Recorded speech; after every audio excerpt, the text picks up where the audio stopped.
بسم اللہ الرحمن الرحیم۔ السلام علیکم۔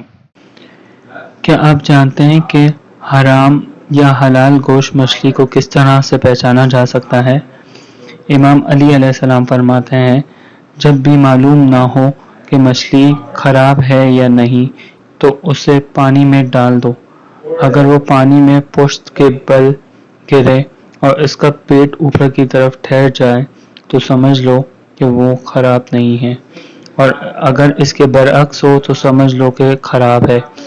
اور اگر یہ معلوم نہ ہو کہ حلال گوشت ہے یا حرام گوشت تو ان کے کانوں کے اندر اکھاڑو۔ اگر سبز مائل ہو تو حرام گوشت ہوگی، اور اگر سرخ مائل ہو تو حلال گوشت ہوگی۔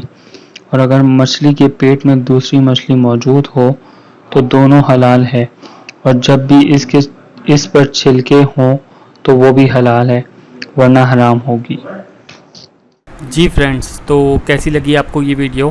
اور مزید اگر آپ کو اچھی ویڈیوز اور نالجیبل ویڈیوز دیکھنی ہو تو کائنڈلی ہمارا چینل کو سبسکرائب کریں، لائک کریں اور بیل کا بٹن دبا دیں۔ Thank you.